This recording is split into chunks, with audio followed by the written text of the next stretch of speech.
Hi, this is Carrie from Tone Wars. We're going to go live in just a few minutes, but before we do, I just wanted to take a few seconds to say a few things. Jarrod and I really appreciate when you guys tune in and interact with us when we go live. We work very hard to make sure that our live streams and our produced videos are educational and entertaining for everyone. Believe it or not, there's a lot of work that goes into our live streams and our produced videos. So if you like what you're experiencing here, here's a couple ways you can help us out. The Super Chat feature is turned on, and any amount will be appreciated. Jarrod is also available for private consultation for a nominal fee. You can contact Jarrod through two of the links below. One is through our Tone Wars Facebook page, and the other is through email. So thank you so much for your support. The live stream's about ready to start, so go pour yourself your favorite glass of whiskey or other libation, and we'll be right with you. Cheers!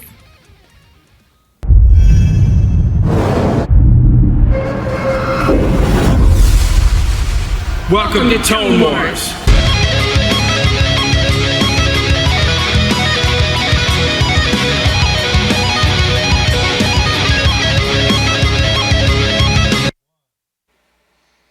Hello, Hey! everybody. Welcome to Tone Wars Sunday night edition. Sunday night. That's right. We are here with our good friend Jay Croft from Warm Chord Music, as well as Movies, Music, and Beer. He has a podcast, right? Yes. Did you start going live? I thought you were talking about going live on YouTube at some point. No, we're probably going to stick to the recorded The format. podcast. Yeah. Yeah, it Too gets much. a little bit unhinged after a while. It's just like, After one or two beers. well, or bourbon, or yeah. So there's not a, we don't do a lot of editing on our show, but Yeah. I wouldn't be comfortable going 100% live just yet. Yeah. Going live is definitely, as you know, it has its challenges. You know, we were kind of at last minute making adjustments tonight. So yeah, you know what's funny is Kyle from Revv, when I was doing the Revv G20 episode on Wednesday. When I was talking to him, he's like, "Dude, you're crazy, man, doing all that stuff live. I mean, anything can happen." I'm like, "Yeah, but Anything can happen, but it also gives you some life back. I mean, Yeah. when you were Yeah. recording them and editing, and I mean, It it was was too taking much. days of your life. yeah, so. it was too much. I mean, live streams take a long time to set up too, but it's nowhere near as the work as doing the edited videos. Well, you're editing your podcasts. I mean, Yeah. it's a lot of work. So yeah, I mean, the only really setback with live is that you could have technical difficulties at any given moment, or you can, like we're playing tonight, so we could completely crap the bed in front of everybody, and it's like, Well, you know what though? human. Nobody is perfect 100% of the time. yeah. So. Well, some people watch for the crashes, right? Well, with the, Like the bloopers. Yeah, with exactly. the podcast, we're doing a lot of Skyping, like a lot of Skype interviews. So Oh. whether it's myself and my co-host Ryan, Yeah. or somebody else, we will sometimes have some little technical issues that happen with Skype. Somebody will drop off, or when you're Yeah. interviewing a band, like we interviewed a band called Why Not a few months ago. Oh, them guys are awesome. Yeah, they were great. But it was a challenge at first. You wouldn't think it'd be so hard to get 4 people on Skype all to connect at Yeah. the same time, but you got a few 40 and 50-year-olds trying to figure out how to do this stuff, and you're like, yeah, it just says push this button, but it's not working. Try that. So From Can I the log 40 in on and my- 50-year-old. Yeah. Hey. should be easier than this. Hey, can I log in on my Jitterbug phone? Yeah, that's right. That's funny. There's like one button on it. Let's say hello to some people. Yeah. Aaron Short Music was first. He was in first. Hey, Aaron. What's up, Aaron? And we've got Daryl McMillan, Hey, Daryl, how you doing? Dave Rebel, Dave Rebel. Gunnerman54, Gunnerman, what's happening? Shane _ is here. Shane _ Dust Devil. Let's What's see. up? He What's loves. up, Dust Devil? He already knows the monstrous tones you'll get with the Revv 120, just like mine with Yeah. KT88s in the power amp section. Dude, this thing is like, I can't say enough good about it. Me and Jay were like sound checking with it earlier, and I put my in-ears in, and I'm like, all right, my turn, because he's doing the purple channel and the green channel, right? Yeah. And I'm doing the blue and the red, and we were sound checking down here. I put on my in-ears, and I was just like, oh my God, this sounds so good. And I profiled it, so we're going to talk about that You too. stole the soul out of my amp. I sucked the soul out of it, but I Some think of we it. we There's a little left. bit left. Yeah. What were we gonna call it? What for Jay? We were gonna name it. What was it going to be? Soulless Heathen. heathen. The Yeah. soulless heathen for Soulless the red heathen. hair. Brett Murphy. Hey man, what's it going has on? been a minute. Where you been? Yeah. Good Let's to see you here. see. We've got Solar Guitar Studio. Hello. What's going on, buddy? Good to see you. Jim Siebens in the house. Hey, Jim. Hey, get a hold of me this week. I wanna suck the soul out of your Mark V. That didn't sound right. Everybody that does Kemper profiles knows. Okay, I want to profile your amp. Right. Yeah. Let's just go with that from now let's on. just go with that. We've got Paul Smith. Hi, Paul Smith. Hey, what's going on, Paul? Man, there's so many. Good to Mark see you. Grant, RP225, Ryan Croft. I'm assuming Rick- he's. It's my brother. Yeah. Oh, Yeah. what's going Can't on? read. What's This up, one. brother? Shredderman 26, What's going on? the Chicago Todd. Chicago Todd. Hopefully Ooh, you're. he's in Mexico. Yeah. Oh, he is. Yeah. Oh, so he's not. He's gonna be here for the whole thing. He's usually on his way to band practice. Yeah. Or maybe they're having band practice in Mexico. I don't know. Have a Mai Tai for us, man. Yeah. Or, you know what? When I was in Mexico, they introduced me to, fart in a bucket. It was Werner's and, we used to drink it a long time ago. Burners and Christian Brothers, what do they make? Brandy and 7-Up. I was Oh. introduced to that in Mexico. So if you got a favorite bartender there, ask him to hook you up. Let's see. Sweet. Brad's been waiting for this. Somebody else had a Daryl McMillan. I have the Revv Generator 740 MK2. Mark II, is that what that is? I'd love to know how they compare. Oh, yeah, this amp is just ridiculous. There's really nothing it can't do. It does everything. You can buy this, and you could buy this and be in any kind of band, and it'll do whatever it is that you require it to do. It's fantastic. What a great amp. So we're gonna get started on that and a few here. Just fixing my in-ears. Yes, but first we're gonna try. I don't know if you guys saw us last Sunday. We tried a whiskey that was what was it called? 3-chord. 3-chord. And it tasted like leather shoes, and it was awful, but it was funny. It was hilarious. So we're gonna try a new whiskey tonight that Jay brought over. So Jay is gonna try to redeem himself tonight with the new whiskey. To be fair, I'm just going to put this out there, okay? Yeah. I was in Louisville a couple weeks ago, and I was buying some different whiskeys there at the store, and I said, hey, Jarrod, I'll pick you up something while I'm out here. Yeah. And I showed him a few bottles, and we both agreed, hey, that looks cool. Sometimes you buy stuff based on a bottle. Yeah. Yes. Smart marketing. You know? Oh, with the chords and blah, blah, blah. Yeah. Yeah. So I'm like, let's try it. Bring it home. I had no idea what it tasted like. Exactly. You guys tasted it in here, and I tasted it at home at the same time. And we were like, And you pay a certain amount for something, and you're just like, I'm gonna like this. oh, it's okay. It's like, it's not that bad. And do then you like it? then Yeah. you guys were disgusted by it. It was horrible. And then the next day, I'm like, all right, I'm gonna try this again, and it was worse. It was like someone left their sweaty socks in their shoes. Yeah, So- it was bad. So this stuff was recommended to me by a friend, and it's this Detroit City whiskey Yeah.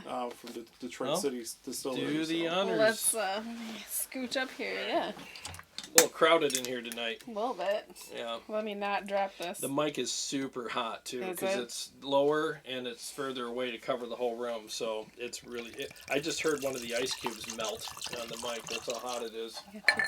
Actually, that sounds really good. I was gonna say, I bet you that sounds It sounds great in my ears. tasty.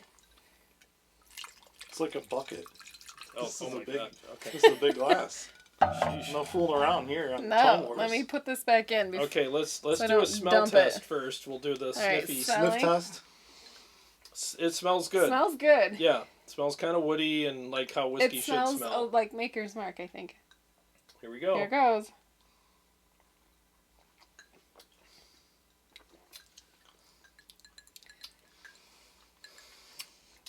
I like it. I think It's okay. it's actually it's pretty good. I could deal with this. It went right up my nose at first. Yeah, I'm gonna like it. I could deal with it. Colder. I'm gonna like Yeah. it colder. I think this needs to be cold. Cold. But it actually is a vast Yeah. improvement over the Shoe. other one. Yeah. Yeah, it's Over much shoe. better than shoe leather. But I do like it on the rocks. I don't Yeah. think I would like it neat at This all. is one that you would want on the rocks. Do you have? Oh, you just got two I little have cubes. 2 little cubes, yeah.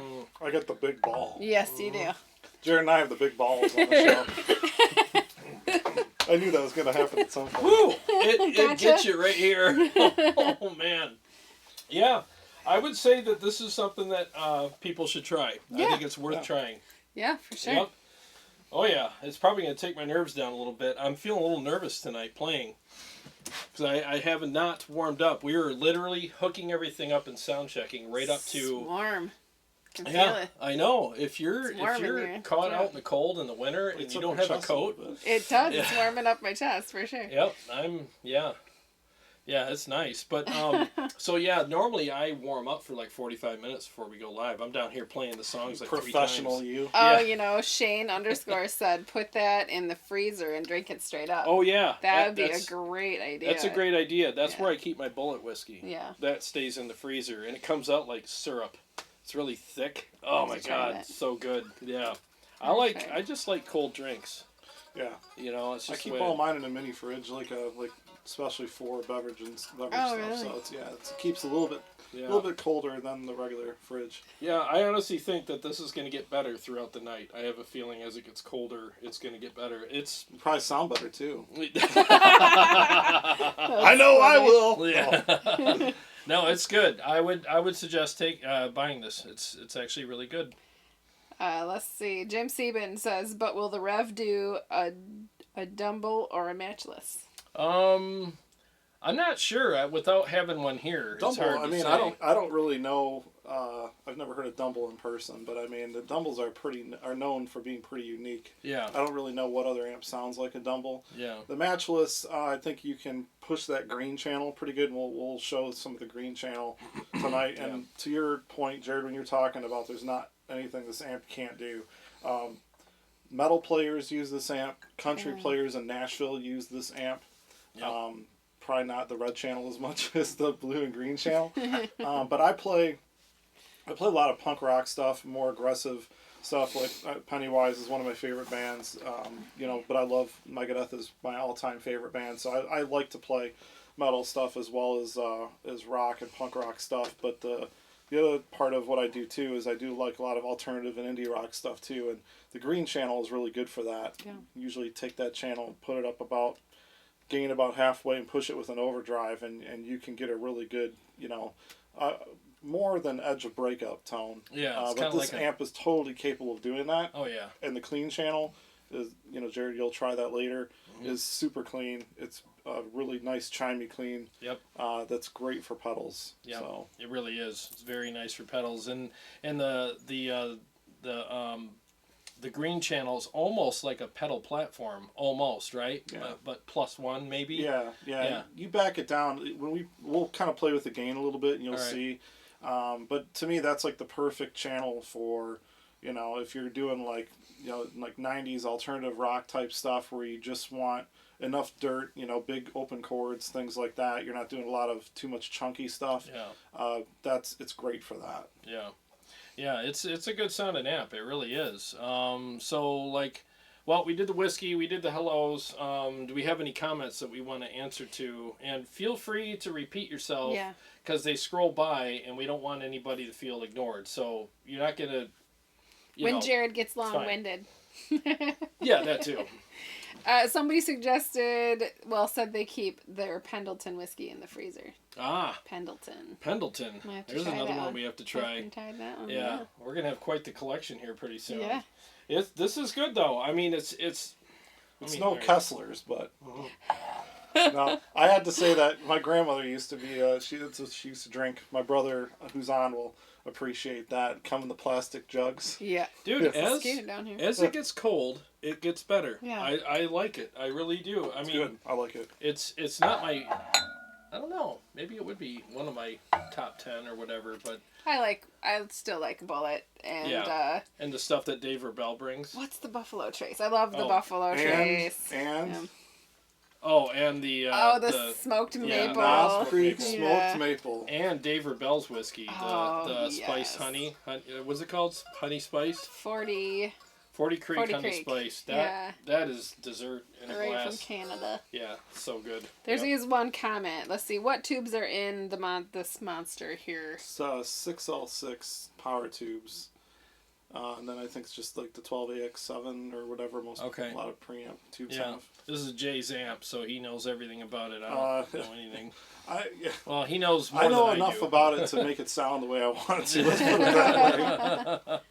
Yeah, I mean, this thing, it's been great dialing it in. It's been a lot of fun. I mean, and here's the thing, too. I'll say this as a testament to the Revv. It's not a weird, quirky amp that, like, you got to come down here and, like, spend hours on. You turn the knobs in a few places, and you're like, you get a tone that's, like, fine. And then you can actually go pretty extreme with some of the settings, even the bass, and it doesn't get, it's all usable. We turned it up, like, all the way at one point. Yeah. And you weren't having any pushback, you know. No flub, no nothing. It was super tight. It was really good. It's all usable. Like it's got a nice crispy top end that all the pick attack cuts through the mix very well. All your little idiosyncrasies in your playing, all that little stuff, especially if you do a lot of triplets and crazy, you know, I mean, it really sticks out in a mix because when people are listening to you in the context of a full band setting, they want to hear all the little things that you're doing on the guitar. If you're doing very, intricate things, this amp will actually spotlight all that stuff and make it sound good without hurting your ears. You know, that's the thing I liked, is it's not an ice picky... It's not a sparkle to it, instead of it being, you know, too ice harsh picks in your ears, just needles, you know, it's not like that Well, at it all. caught my attention for sure. Yeah, she... You just like the lights, right? No! No, she liked it right away. I did. We played it in the living room a couple months ago. She was like, oh my god. Typically, that sounds everything good. sounds like a guitar to me, but this one stood out. Give it a little light show. So There we go. There you go. The blue is the clean channel. Yep. The green channel, which is the slightly dirty channel. The third channel is the purple channel, which is what the G20 that you talked about on Wednesday is really based on. And they also have an amp that is the 100P, which is basically this monster here without the fourth channel, without the red channel that you really like a lot. Yeah. And then you got the red channel, which is my favorite. The red channel is ridiculous. It's super nice. I love it. There's a couple questions. Have you made a video covering the IEM system? Would like to know more about the complete system. Is that in-ear monitors? Yeah, in-ear monitors. Sorry, I thought that you know was... what? It's something we got to do. Yeah. It really is. We were going to do an episode a while back about it, and we're going to have a band on, and they were like super busy, and we just never got around to it. It's going to be a very involved episode. Maybe we can do a live stream about it and have everything set up beforehand with maybe some diagrams or whatnot, because I'm telling you, like I was at Maidstone Theater last night checking out TJ's band, Salvation's End last night, and it was a packed house. Actually, it was a really cool turnout. And I was talking to some guys afterwards that caught me out in the parking lot, and they were like, "Man, we know you. Tone Wars. That's where we know you from." That's so cool. We haven't had a chance to catch up about that yet. Yeah. So they were asking me a lot of questions about the in-ear system, and they bought a lot of stuff.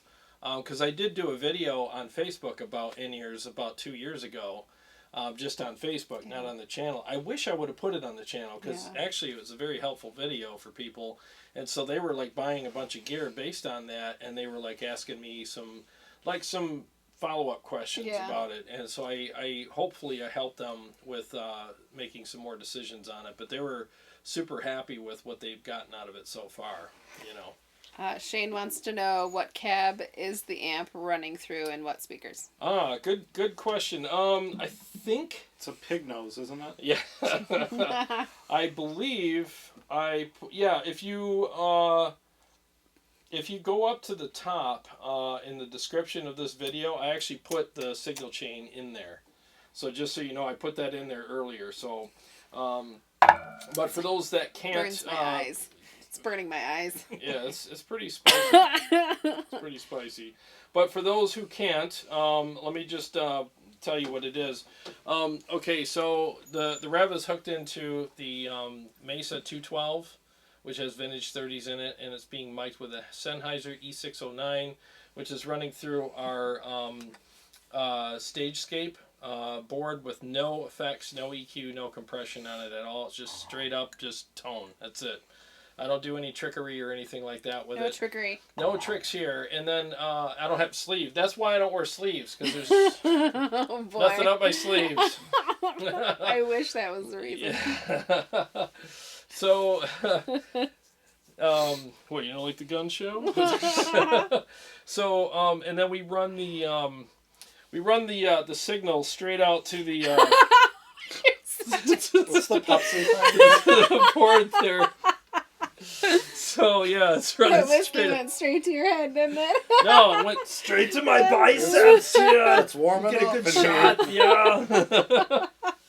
So yeah, it's going straight out to you guys through the PreSonus Audiobox. So, and again, there's no trickery with the signal or anything like that. So,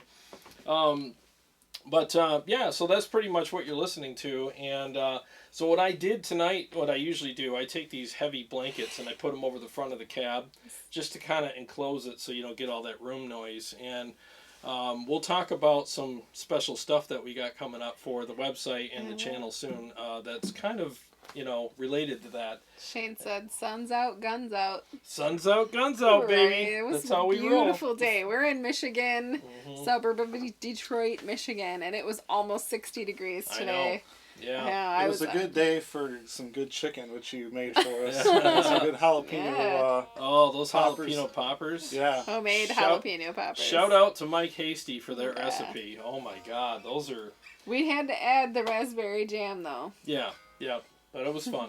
While it was fun. we're talking about recipes, I did want to thank my friend Ryan, who Ryan yeah. Movies are the co-host with me on Movies, Music, and Beer, which is just a funny, music, movies, beer podcast. But he has his own pickling company and makes a hot sauce. Pickling. Yes, pickling. Pickling. Yeah, That's a fun word to say. pickling. Mitten Made Pickling Company, which he's got a website, so you can Google that. But we tried his recipe called Sweet Heat, Yes. which is a habanero, pineapple, mango blend. It's really good. It's really good. Yeah, Super good. And going it initially in your mouth, you can taste the sweet. You can really taste the mango. The heat doesn't get you until later. Yeah. Like your third bite in, and suddenly you're like, oh. Yeah. But it's good heat. Whoa. It's Yeah. a good heat though. Good heat. It doesn't ruin the meal. Like you can eat Yeah. it and it's like, it doesn't. You No. don't have this point where you're Yeah. like looking for a garden hose to rinse your mouth out You with. probably wouldn't want to eat it with whiskey unless you super like Especially Yeah. stuff, this. because it would Yeah. create all Yeah. of this warmth. Lava. But Yeah. you said it had pineapple, mango, and habanero. Yeah, right? yeah, and it's he's very close to going out to full production with it. So if you want to support local businesses, Yeah. that's a great way to do it. Ryan's a great guy. He Yeah. does it all out of his house. He's about to get FDA approval and Sweet. have it out into stores and stuff like that. Yeah. So so shout out to him and What's the name of the company again? Mitten Made Pickling Company. Mitten Made Pickling Company. Yep. Pickling. Pickling. Yeah. What you guys doing out there? Pickling. Nice. Knock it off. Let's see. Brad, doesn't Revv use Mercury Magnetics transformers stock in their amps? Sure. I'm You not don't sure. know. I am No. not the person to ask Yeah. on stuff like that. I understand some of you guys are gonna be like, dude, it's your amp. You paid this much money for it. I am a drummer first and foremost, so drummers don't know a whole Yeah. crap ton about all the insides of an amp. I love this thing. I know what kind of tubes it uses. I can talk about the features on it, but when it comes to like some of the really nitty gritty details, I'm gonna apologize right up front. I'm probably not your guy for that. And there's definitely some videos out there that go in probably more depth than I can go into on exactly how it's made and all that. So. Well, one thing we do know is that it sounds amazing and it takes pedals very well, and it's very unique sounding. You know, it's got its own thing for sure, and Its own good thing. yeah, exactly, yeah, and they're handmade in Canada. Winnipeg, yeah. Yeah, so they're not. That's a boutique-y kind of company, you know. So This amp is from 2016. It took about maybe, I don't know, 3 months, 4 months or so from the time that I ordered it, from when I got it. Yeah, I ordered it. they're probably faster now on production, but Yeah, Dan Trudeau is the guy who designed the amp and really oversees everything. And, How long have you had it? Since October of 2016. Oh, okay. Yeah. Yeah, they probably are faster. Yeah. The Law, Jamie is here. He says Mercury. hey, what's up? Mercury magnetics are the best. Mesa Barba uses them. Mesa Barba. Mesa Barba. That's a fun word. Yeah, I know. I learn all kinds of words Yeah. on this show. Yeah, see, like the Mercury Magnetics is usually something that you get from a Voodoo mod. You send an amp. Remember that Voodoo 5150 I had on a couple weeks ago? That had all that stuff in there, you know. And the guy that got all that stuff done to his amp, including those upgrades with the power, he paid $2,200 for all that. You know what I mean? And what's nice about amps like this is if it does have the Mercury Magnetics in it, I mean, that's a great deal for getting an amp with all that in it automatically, you know. And honestly, this amp, I mean, if you send it into a guy as far as like, hey, do some mods on this, he'd probably send it back and go, why? Why? No, I have no know, intention of do you want me to change the color? messing with this thing. Yeah, it's a special amp. You know, I've owned Orange stuff. I've owned PV stuff. I've owned Fender. I've owned a lot of different amps. This is the first one that I plugged into, and some of my friends that watch will know I'm known for buying and selling a lot of stuff. This thing is not leaving my house. No. It also has a 212 cabinet that matches it. You know, I didn't want to break my back today, so I decided not to bring it. It doesn't come red like this. Red's my favorite color. I'm a giant Red Wings fan. I wanted to personalize it a little bit, so that's why it's red. And then for like $50, they still will do this for you if you want to order it with this kind of faceplate. This is the older school logo. They put your name on it for you, and then the Warm Chord Music logo is on here, which is a cool little added touch to it, just to make it feel It's like personalized. it's yours. Yep. Let's see. Jim Sieben says the output transformer is responsible for the majority of the tone of an amplifier. And then Brad Shimke says, hell yeah, the Law. I know I upgraded my 5150 with them and had a choke installed. Night and day difference. Yeah. They really do. Like when I played that 5150, when I did that review, I mean, I couldn't believe how tight and how refined the sound was. All the fizz and all that stuff was gone.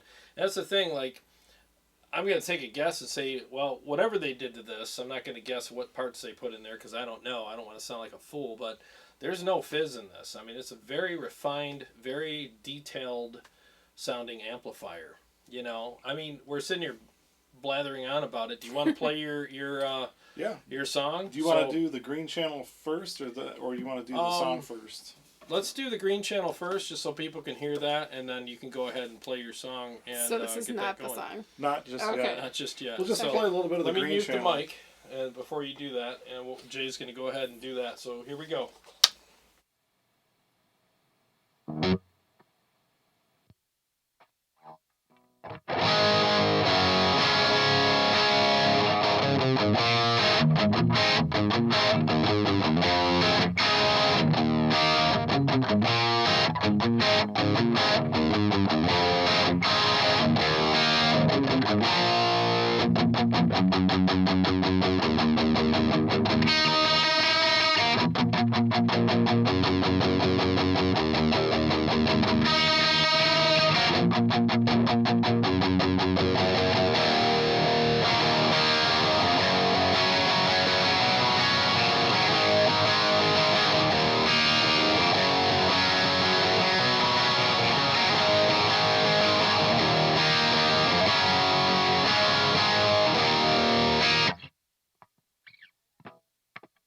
Okay, so there's the green channel, and do you have overdrive on it? Yeah, I'm running the BB preamp, which you actually recommended to me. Yeah. I love this thing. I actually have a Maxon OD808 you know, and that thing is awesome as well. Yeah.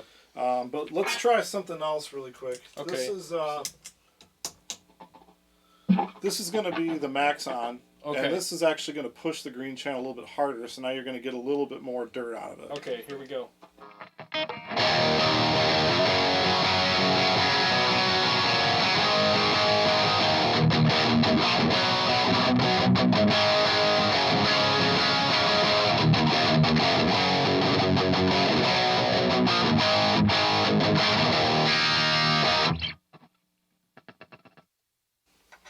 Yeah, Let's get a little bit more dirt. Yeah, it did. You can push it harder, and then there's some videos you can check out online too where you can actually pretty much dime the gain on this channel. It almost turns into like a fuzz pedal or a fuzz sound. Oh, really? Okay. Yeah, not as gnarly as like a Big Muff or something like that, but if you didn't have one and you wanted some of that like old school 90s, you know, grungier type stuff, you could totally get that with this. Okay. Especially when you start cranking up the, you know, the master volume on it.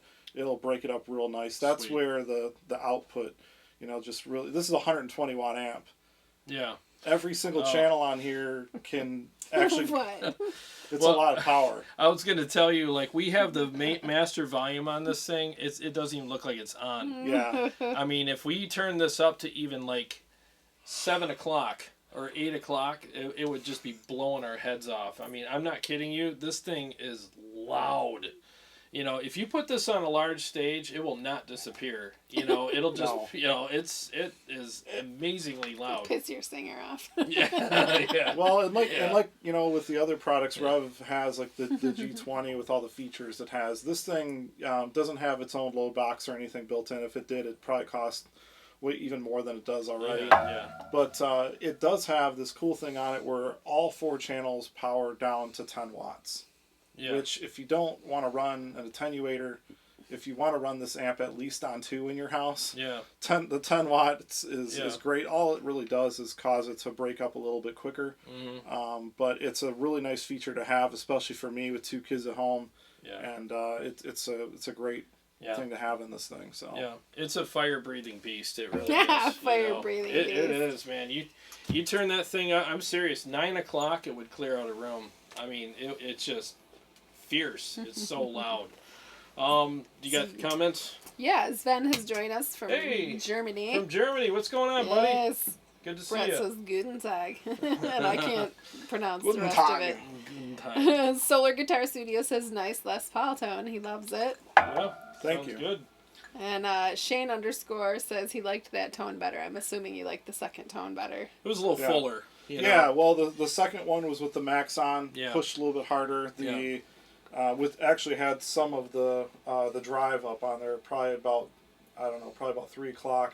The first was just the BB preamp with no gain on it. That's what I used to push the purple channel. Yeah. So. Yeah, it sounds good, man. Well, without further ado, are you ready to play your song? Yeah. This is a song that you wrote and had recorded, and It's called Haunted Dreams. Yeah. So I'm gonna go ahead and just let me know when you're ready, and I'll put on my wrestling helmet. Yeah, your earbuds there. All right, you ready, sir?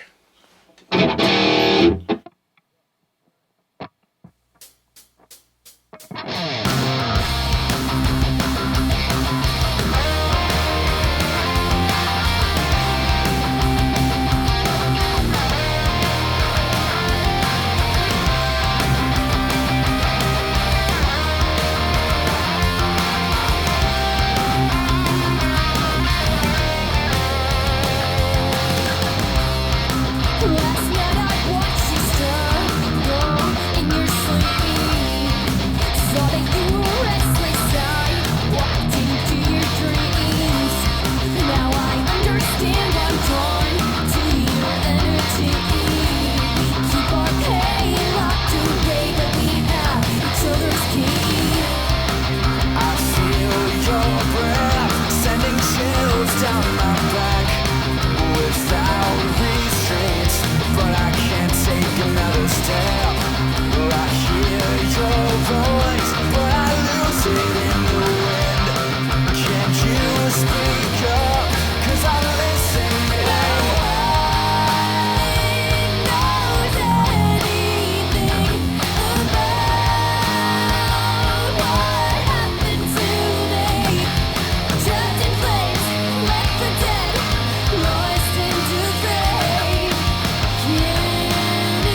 just in time. It's like perfect timing. It was. Oh yeah, man. Well, I was listening the whole time.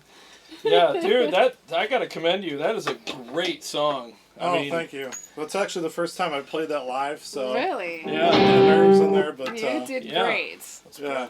Yeah, that sounded really freaking good, Yes. man. And they liked it too. Everybody's like, yeah. sounds great, Jay. Badass. Yeah. Great song and vocals. Yep. That mixes prime. It really is. I think it sounds great, man. It sounded great here.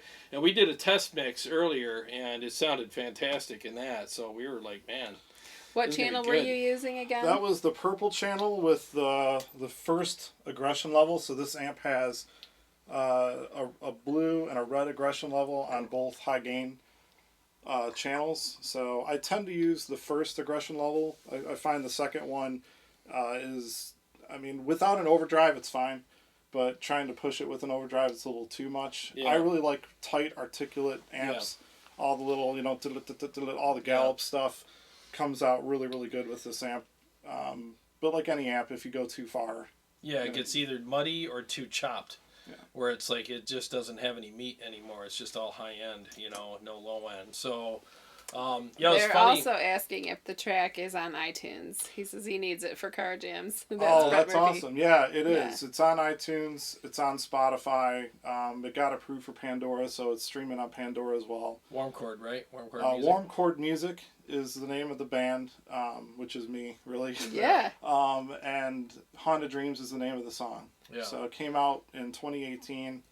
I've got some sync licensing for it. I'm just waiting for the royalties to roll in. So anytime Discovery Channel wants to play it for something crazy, that would be awesome. So. I'm telling you, like, I think this song, I could hear it on a video game, like a driving video game where they have like the car chases and stuff like that, like Need for Speed or something like that. Yeah. I could hear it on games like that. I mean, and like, I think, because, you know, the video game thing. I'm super jealous. I don't have my in-ears then. I know. I can only hear him through the amp. I didn't hear the whole You're song. really missing out. Well, we'll listen to it afterwards like we always do. I'm telling you, man, this is definitely, it's just one of those songs where it's like, how can you not like it? You know, that riff. Play that riff real quick. You know the riff I'm talking about. Let me mute the mic here, and then you go ahead. I got to hit the standby. 1 second. Play that riff, buddy.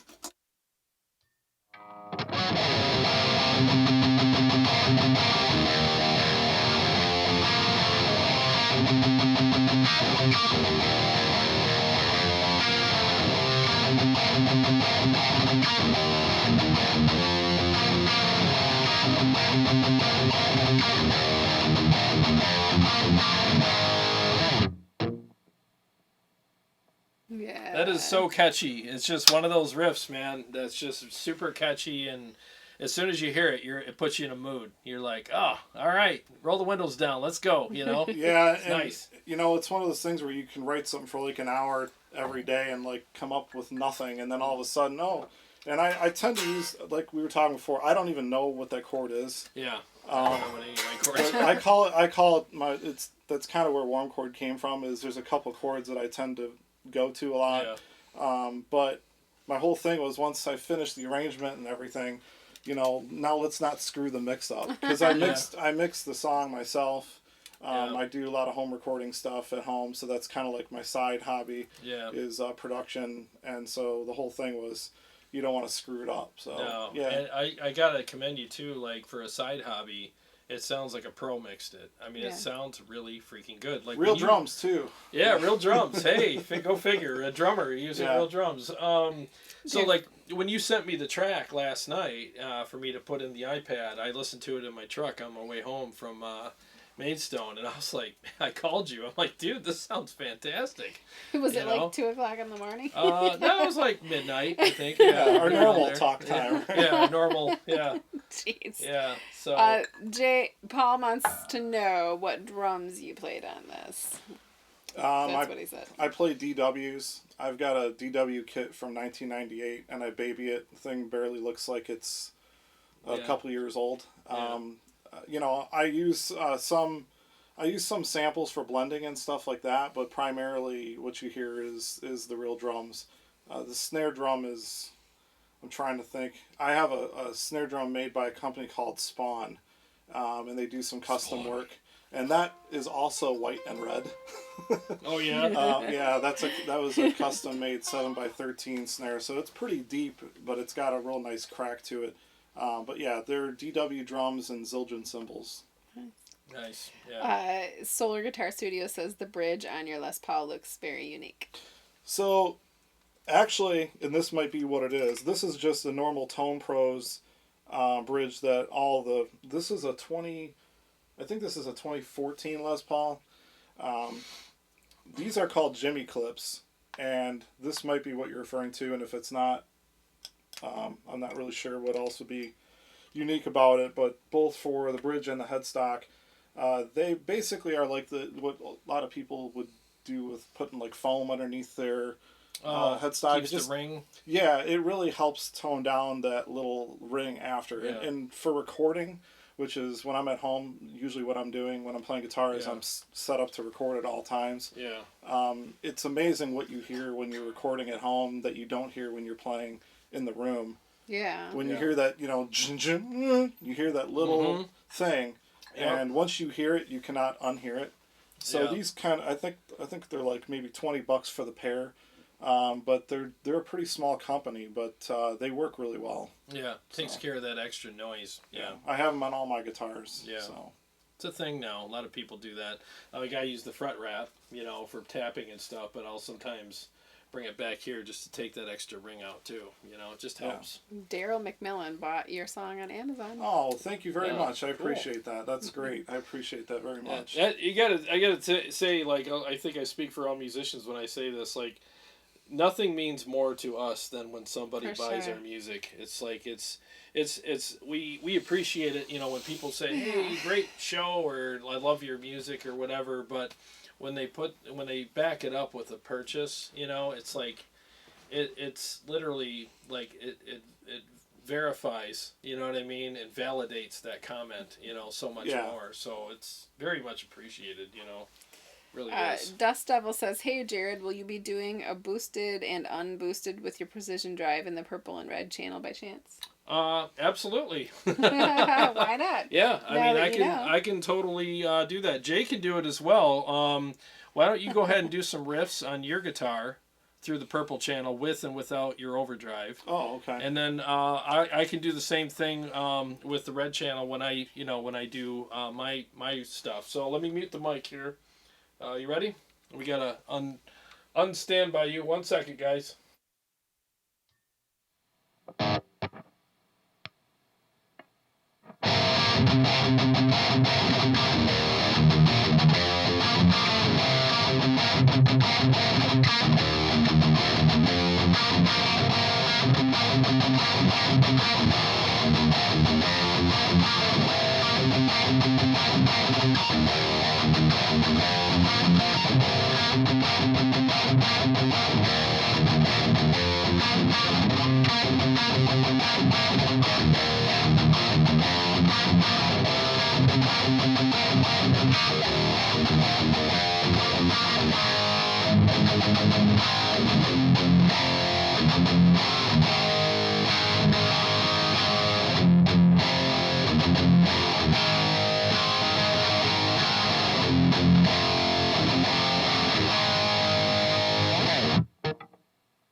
Yeah, I mean, it's funny. It doesn't change the tone that much at all. It just gives it barely. More aggression. It's about it.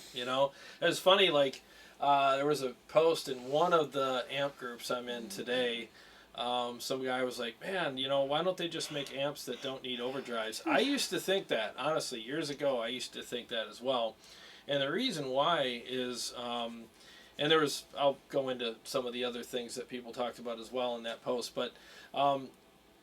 You have 2 different overdrive pedals there, right?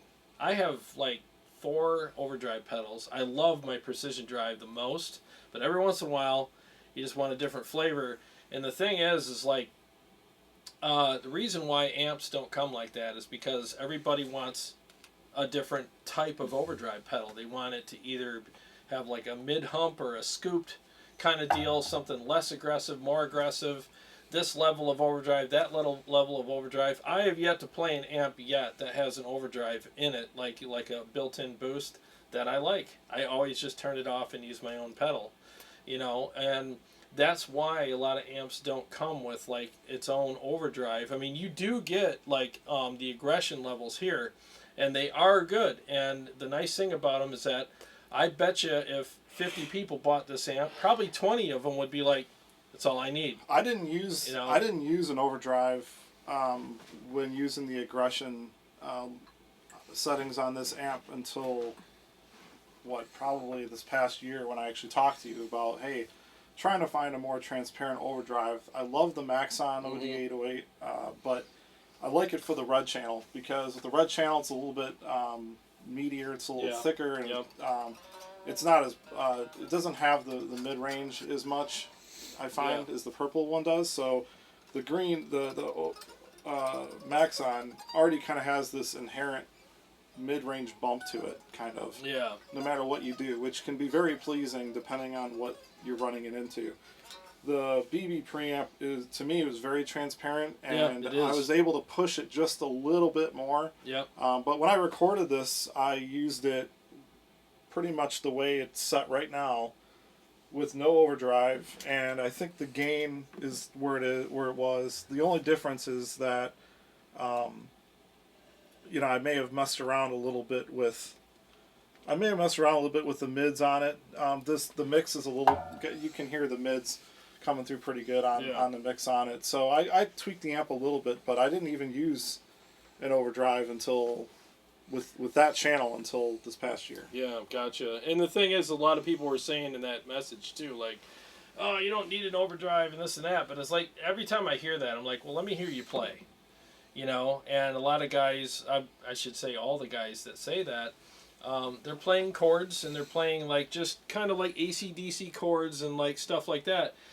There's nothing wrong with that. No, yeah. You know, it's fine. Play all those chords and everything. But if you're playing stuff that's very intricate and you're doing a lot of like crazy like string skipping riffs and a bunch of very tight percussive type I don't know, just crazy metal type stuff, and you're doing solos and stuff, I'm sorry, but you need an overdrive. I mean, that's like me driving my Ford Escape and telling a race car driver, like, you don't need all those fairings and those tires and that. It's like, well, yeah, get on a track and I'll tell you what, you know, let's take your truck on the track and you'll find out real quick you need all this stuff. It all depends on how you play, you know, so that's really what it comes down to. Shane kind of agreed with what you said in the beginning. He said he was going to say he's not really hearing a difference, you know, with it on or off.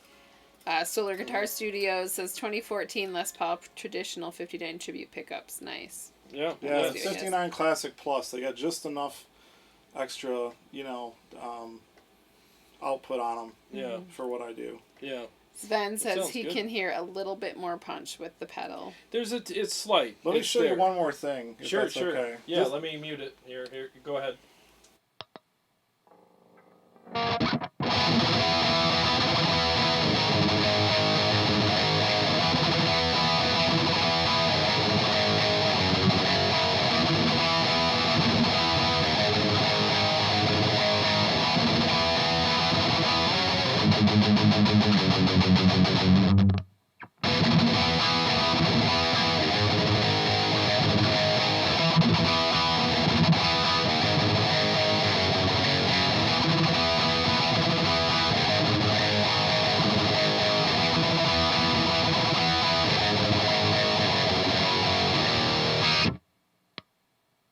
So there's the proof right there. Anybody that, you know, is listening right now, I mean, that's what an overdrive pedal's for. It tightens up all the intricate riffs. I mean, when you have it off, when you're playing, no matter how tight you are, it sounds sloppy a little bit because it's kind of flubby and like it's just weird. Like all the little intricate things you're doing with the pick, it's very fast, but you don't hear that fast pick attack, and that's what the overdrive's for. It gives you that, you know.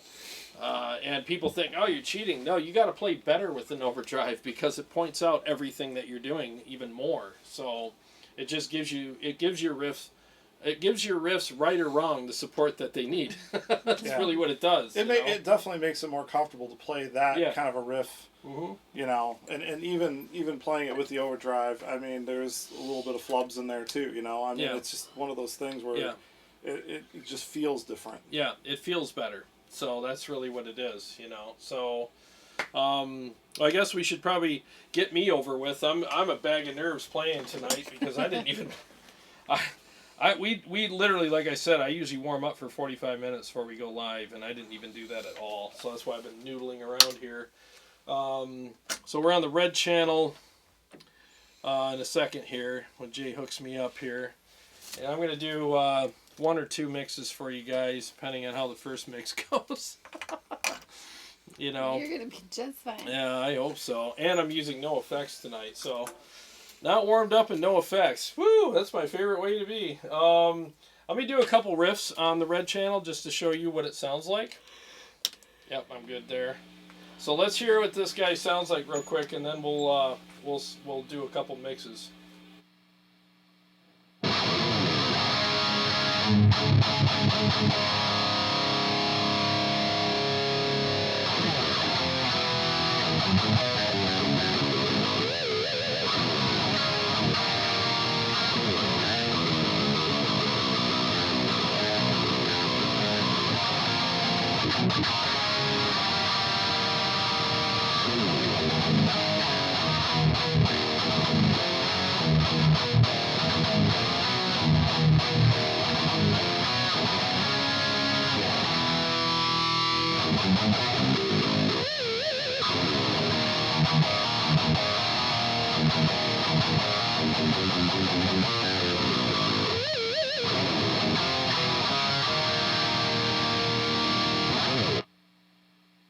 Yeah, that sounds freaking sick as hell. Oh my god. So what I'm using is the precision drive on it. Is that where we at aggression level on this guy? You are Is it at off? the blue. So I'm at blue. Okay, so Yeah. I'm just like one little teeny push with the aggression level. So let me show you what that sounds like without the precision drive. So I'll turn it off now. So what you're going to hear is me with the precision drive off, and then I'll turn it on in the middle of all that, and you can hear the difference.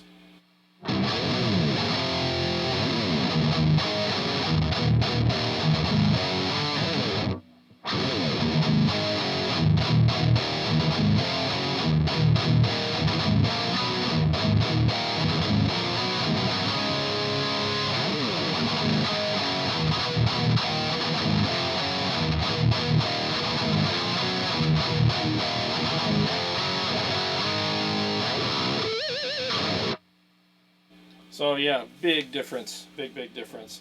So the red channel is not as tight as the purple channel. It's bigger. It's got a bigger kind of sound to it. It's more Mesa-esque without the fizz, but it sounds. That's my favorite channel. I mean, it just sounds incredible, you know. So it's got the size of a Mesa without the fizzy top end. Well, that's the cool thing is 2 different types of playing styles. Yeah. And this amp is still like It you're not fits. like, oh, this is a cool amp for you, but for me, I'd need this. It literally can do. Yeah, it literally could do it. And when I was playing the purple channel earlier, I could totally use that for a rhythm channel, no problem. You know, I would You just dimed use the gain. I've never done that with this amp. I was like, whoa, he put the gain like all the way down, all the way up, Yep. and you did that, and you put. I think you put the depth all the way up. Yeah, the depth up about 3 o'clock, and then I hit my overdrive pedal with it, and it sounded perfect for me. I was like, I don't know what this amp's gonna. It might blow up. It sounded great. No, it sounded great though for me. I mean, and the gain on the red channel is only at like what was it at 1 o'clock or I can't. There's so many knobs. It's Steve? probably about 2, maybe. Yeah, about 2 o'clock. So Steve Shaheen says the overdrive sounds better through his car speakers. yeah. The overdrive. It's a little flubby without it, but that's okay. You know, I mean, Nate, find me an amp that's not. You know, I mean, all amps are going to have a little bit of a give on the bottom end and a flubbiness, but Brett it's Murphy okay. said the chord note definition is insane. Oh Yeah, that's the thing about this amp Yeah. that I love. But the more you up the aggression level, you know, I don't It does think tighten up. it just kind of it changes it just slightly. So Yeah. Well, let me get my 2 songs done here. Bulldozer Guitar really likes the amp sound. He says, damn, that amp sounds beep awesome. No, it's very beepy awesome. monetize you. So it's very. Yeah. awesome. Yeah, it's a great amp, man. I mean, it's not hard to like this at all. Yeah. You know, so hopefully I do it justice here with my stuff. Let me make sure I'm on the right mix here. Good to go. Fire this guy up. And, all right. Here we go, guys. Let's get this done.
God. I kept waiting for the Oh, yeah, the end. Yes.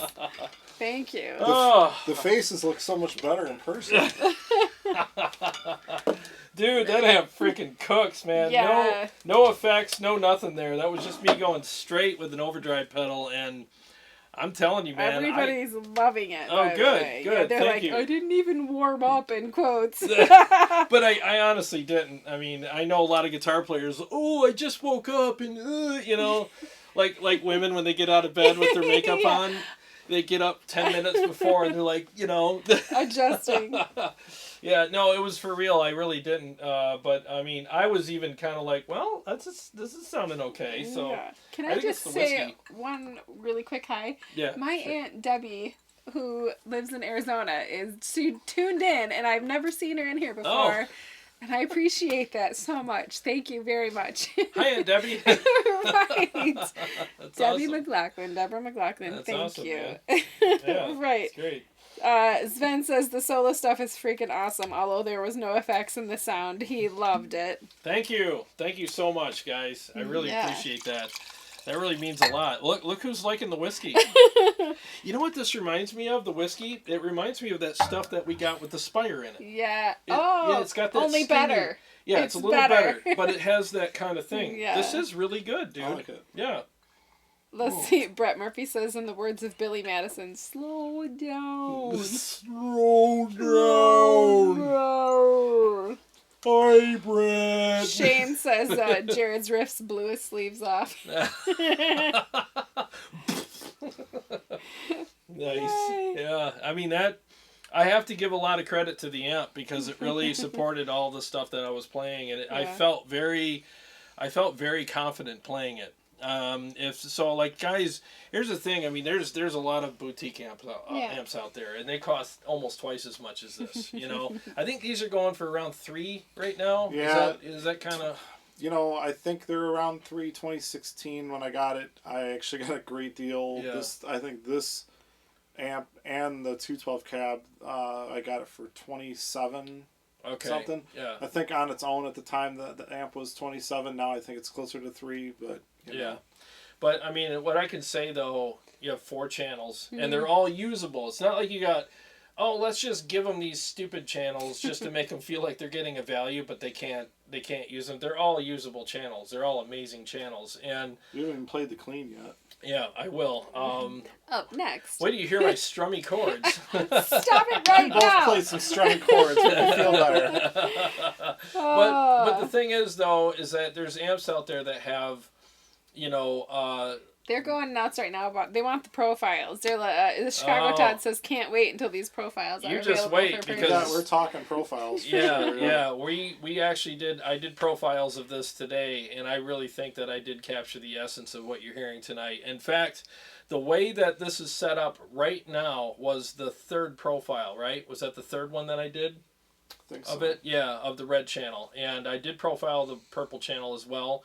I will double check them and everything and make sure that they're good to go, but I'm pretty sure I captured the essence of the amp. Your profile of the purple channel, the gain knob was definitely pushed down a lot further It was than floored. it is when I played it. But Yeah, it I'm talking about sounded the red great. channel. Yeah, Yeah, it sounded great. I mean, Yeah. they did sound really good. Yeah, they did. So we checked them, and Jay's here, so I made sure he put his stamp of approval on the profiles, and as far as he's concerned, they sounded really good too. So I'll be tweaking those and getting the website up and letting you guys know very soon how that's going. But yeah, I mean, Bulldozer Guitar says it has really nice mids that make it sit in the mix yet still cut through. no, he's right. I mean, it's a very pleasant top end. It's very pleasing to the ears. Yeah. But it also, I shouldn't say it cuts it through a mix. It kind of nudges through a mix because it doesn't have that sharpness to it that people don't like, you know. Mixing Very this good. amp was not a problem. The guitars, I think in Haunted Dreams, this is on the left channel, and like I think I used a Friedman JJ. Well, Yeah. I had one for like 6 months or so, Mhm. and that was on the right channel. I definitely took a lot less with this thing to get it to fit right. I mean, the mids, like, I actually really love the fact that people are noticing that with this amp. Yeah. That Yeah. you know, it's the texture of this amp is special. And it is very special. Yeah. Yeah. It sounds really good. I mean, again, the top end, it's about as high as you would want an amp to have top end. You know what I mean? It's they found that sweet spot with that nice crisp top end, but it does have some chewiness to it when you play it, especially on the red channel, and it's just very full. And I'm not kidding you guys. If you put this in your house and you turned it up to 10 o'clock, I mean, you'll probably die. I mean, it's insane. This thing is your wife will start yelling at you. Yeah, you will disappear. I've used different attenuators, and we'll talk about the isolation thing in a little bit, but I used a Torpedo Studio for the longest time recording this amp, because in my little house, in the basement, putting this thing past 2, it's like rattling the foundation. The And HVAC, two is it's ridiculous. 8 o'clock, right? 2 is like 8 o'clock. Yeah. It's literally like rattling my upstairs. It's insane. And there's this, you can't see my pedal board, but there's this cool little tool that I got for my pedal board called a wiretap pedal. TC Electronics makes it. I'm buying one. It's just, it's like I got it on Reverb for like $70 maybe, but it's kind of like a looper, but basically it records all of your riffs. So if you're sitting and writing and, you don't have all your recording stuff set up and you want to record a riff or something, and you want to forget it, you tap on it, record it, and it records it exactly. I mean, it goes right in your signal chain. I mean, put this thing on and let it run and start tweaking the amp and start messing with things. That's how we sound checked. It was really cool. It was really, really good tool to have. Well, the thing I'll say about that pedal too is it doesn't record after the amp, it records before. So you could take, and it records it and saves the recording, so you could try it out later in different amps and listen to it. So it records your raw guitar tone right into it, and then you just plug it into the amp. So you can switch channels on the amp, and it'll be relative to what that channel sounds like, right? Because it's just your guitar into it. It's like if you're going, it's like if you're reamping, Yeah. But for somebody who's if you're trying to get, mess with your guitar tone a little bit, try some different things, or trying to get a level, I mean, it's a godsend for that. It's a great pedal. It really is. I want to get one. It's a smart idea. It's a very affordable pedal. Yeah. So. It's great for sound checking. I was telling you earlier, I'm like, what a great idea. I can just record a riff in there and check all my meters right here on the monitor in front of me and check the mixes and everything. No more going back and forth. It's just a really good utility, Yeah, it's tool. great. Sven says, I have a Revv profile in my Kemper, but it sounds not as good as the original one that you've got here. Oh, yeah. I think that's the trick with a lot of these, what I'm learning but anyways. Your profile is going to sound just as good. It has to, or else I'm not going to release it, Right. The thing is, though, is what I've learned by profiling is it's hard to capture the essence of some amps. You have to do some wizardry, Wizardry. You have to do some stuff, because the Kemper interprets the amp. So it's kind of like, if somebody's speaking, if you spoke German to me and then I interpreted it to the people, if I spoke both languages, it would be a loose interpretation, because there's slang, there's different things that I might not interpret properly, and that's kind of what's happening here. Amps speak slang. There's a lot of slang, and you're trying to interpret that with ones and zeros, which is what digital stuff speaks. So it's not going to pick up the 27 and the 30, 33 and the 17s and the 12s and all the other stuff that the amps do, because it just talks ones and zeros. So what you have to do when you're profiling is tweak the amp to make up for that. So if it's not capturing the high end of the amp, you got to boost the high end of the amp to exaggerate it a little bit, so that when it's watered down per se in the digital platform, by the time it's watered down, it's actually at a normal level. So there's just stuff you got to do. Same thing with gain. I'll have the amp at 2 o'clock. As far as the the amp is concerned, I profile it, and according to the Kemper, I got it at 5 o'clock. So it's interpreting that gain differently than what it really is. So what I have to do is adjust for that so that you guys get a true representation of it, you know? Daryl wants to know, how do you think the Helix Revv model stacks up against the real amp? I know they collaborated with Revv to create the model. Not at all. I've never owned a Helix. I so have I one can't- right here, yeah. and I'm telling you right now, it's not. It's a picture of a cheeseburger as opposed to having a cheeseburger in front of you. You know what I mean? Yeah. And it's the cheeseburger with all the fake stuff. yeah, exactly. So it's okay. Let me just say this: I have a Helix. I love my Helix. I use it 4-cable method. I'm using it tonight in 4-cable method. I will always tell people 100% if they come to me and say, "What's the best 4-cable method product out there?" I'm going to say Line 6 Helix. It really is. It was built for that. The amps that are in the Helix are good. They are good, and I'll tell you what, if your amp blows out on you on stage, you'll be happy you got one of those in there to get you through the show. Yeah. They're extremely good donut tires, per se, when you blow out your real one, okay? If you get the metaphor, I'm sure you do. They're great, but when you compare them to a real amp, I'm not kidding you, it's like, it's just not the same. You know, it doesn't feel the same, and there's something to be said about the top end of an amp that you cannot get out of a digital platform.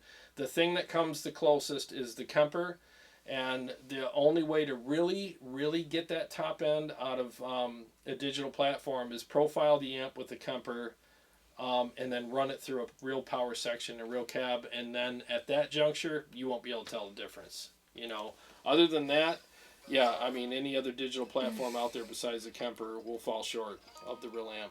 So the Chicago Todd says, what pedal was Jay talking about? Jarrod, I have the TC Electronics Ditto pedal, and that's what I was talking to you about, to use to test various profiles. Oh, yeah. Yeah, Shane, I remember that. It's called the Wiretap. Yeah. Wiretap. Yeah,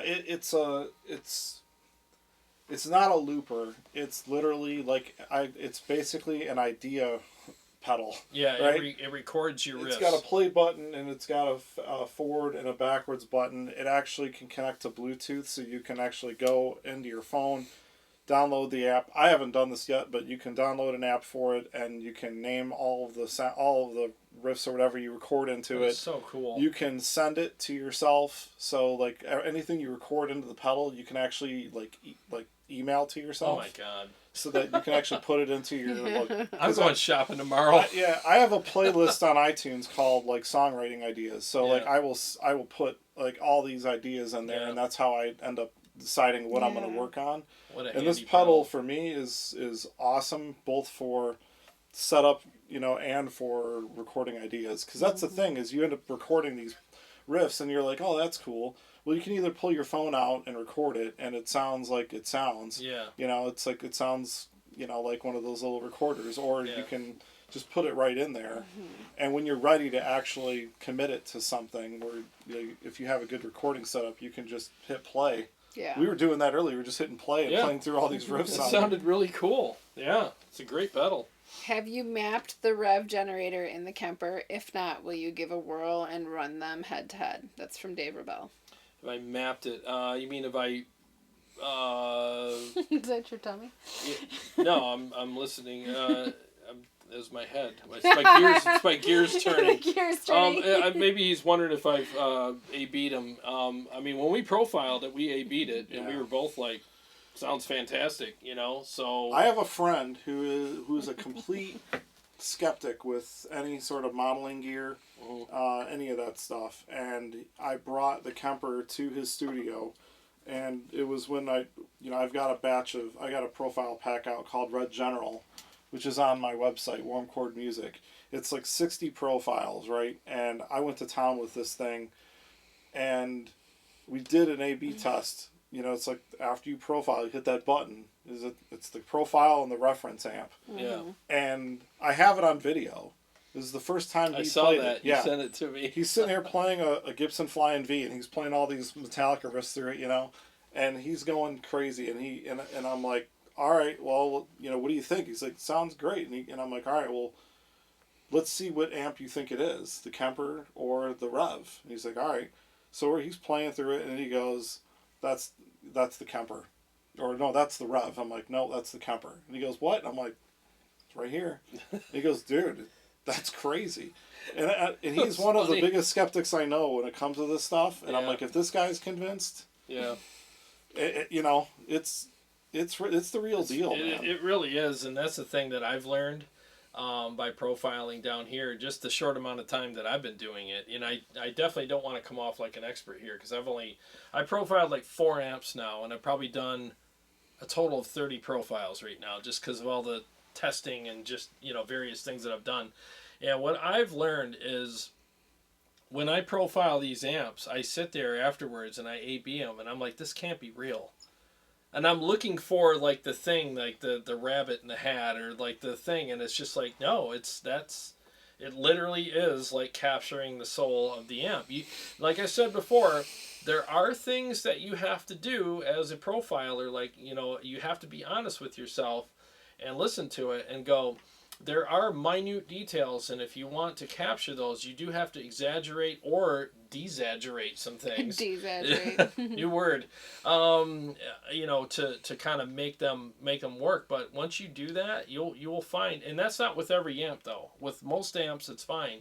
But when you got amps like the Revv that are very unique, you have to do some extra stuff on that to make that work. But once you do, I mean, I'm blown away at how good these sound. And the best profiles to get are the ones that you make yourself. I mean, no disrespect to people that make profiles out there. There's a lot of phenomenal profile guys out there that do a great job.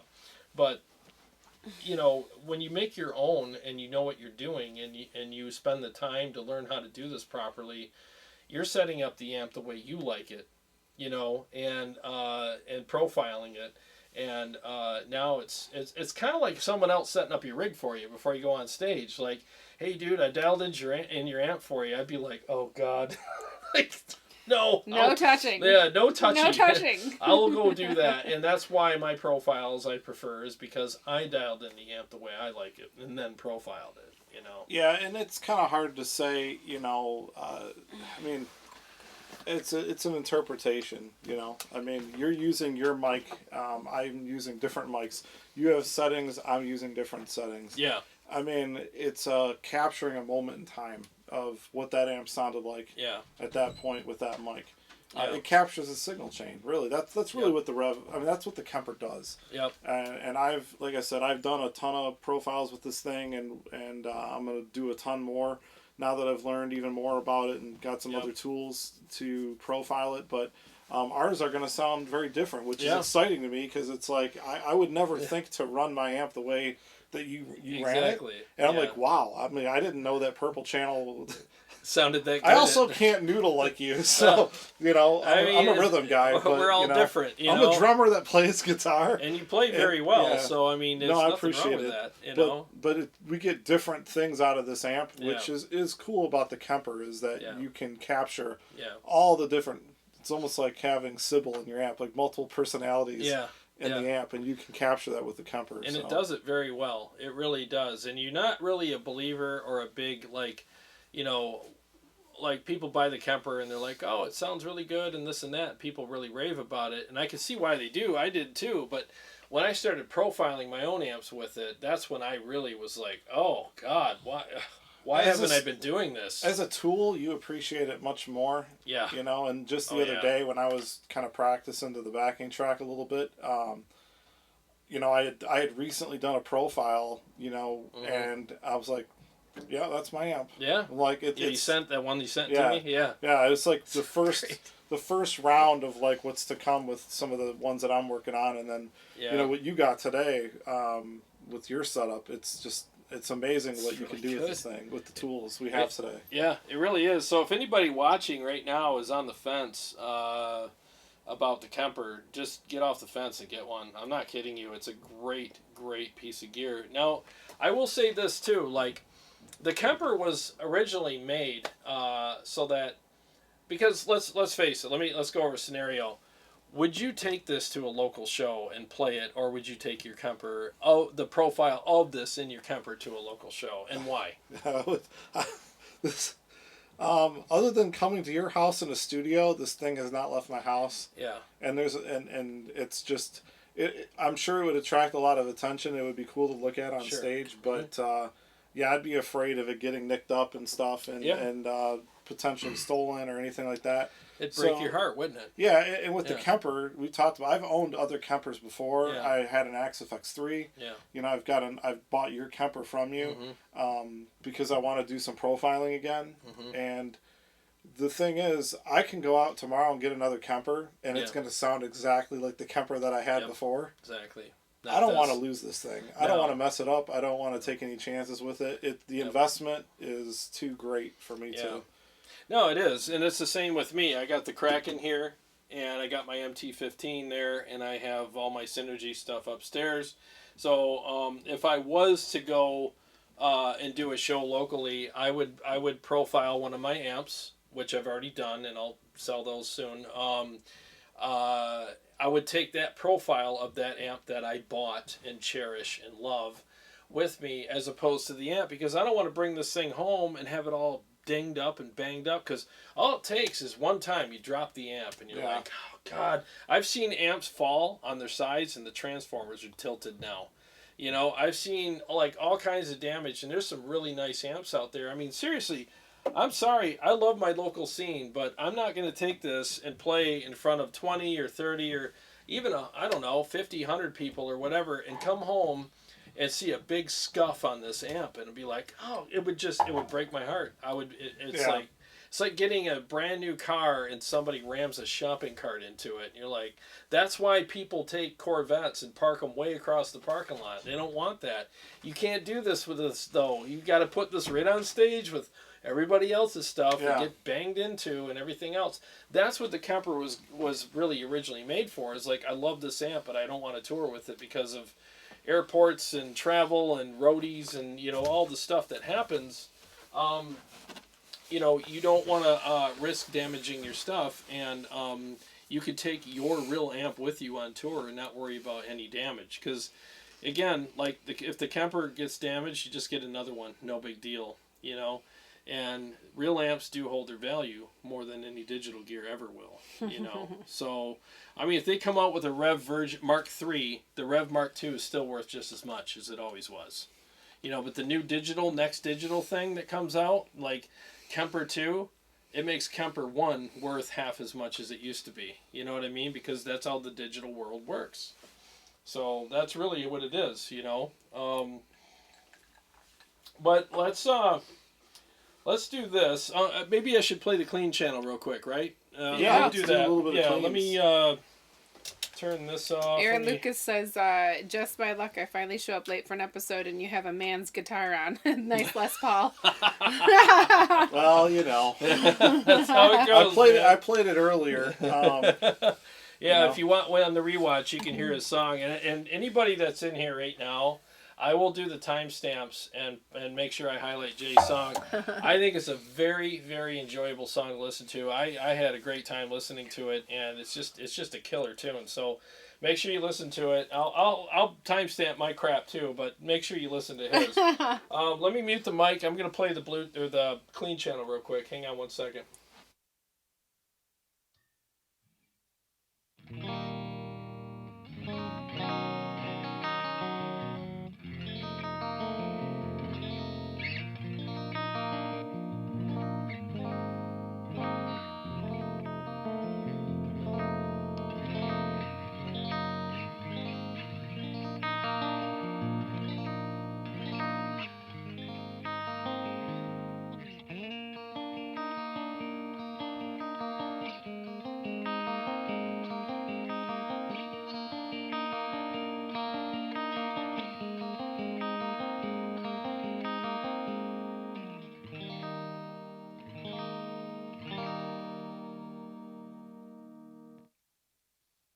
I mean, that's about as pleasant as you'll ever get on a clean channel right there. I mean, it's just glorious. You put some chorus and some delay on it and reverb, and you're off to the races. Man. A lot of times, you know, what people would refer to this as a high gain amp.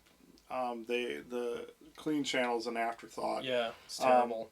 And like I said, country guys are using this amp. Yeah. They're not using it for what we're using it for, but they're using it, and the clean it's one of those things where it's not like you got to go into a studio and be like, all right, well, we can't use the clean on this so-and-so amp. I don't want to offend anybody that uses a certain amp and likes the clean, but, I mean, a lot of times you're using a high-gain amp and you're like, okay, well, let's pull out the Fender, blah, blah, blah, No need here.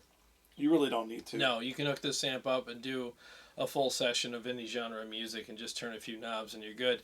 And what he did was when it got a little dark, I think it was a bright switch. Turn the bright switch off and turn it back on again. Yeah, normally, and what's funny is normally I don't like a bright switch. It usually makes it too much, but on this it's usable. So like the bright switch actually set it in that perfect spot where it's like, there it is. Like that's, don't touch anything, just leave it, and it's basically just like an EQ curve, really. I mean, you're just pretty much opening up the amount of the high-end frequencies that that the treble knob is going to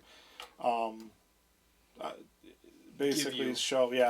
I don't want to say anything that's technically like inaccurate with it, but the bright switch for me is really nice because it allows you to just get a little bit more sparkle out of any of the channels without really having to add more treble. Some amps, it's funny, you hit the bright switch on them, and what you get is like, it's just like this sharp, like, and it's almost what, again, like I said earlier, like, let's put this on there so people can have a perceived value of what this amp does, but it's like, did you think about what it does, though, and how horrible it sounds? No. But with this, there's a lot of thought that went into it, and it's all usable stuff, This amp has I know we covered some of this stuff, but so 4 channels, the clean and the green channel, both have a bright switch on them. Yeah. Then on the high gain channels, the purple and the red, they both have a mid contour switch, which is really good depending on what kind of guitar you're using, what kind of pickups you have. So if you're using a Strat, it allows you to dial it in a little bit better for that guitar.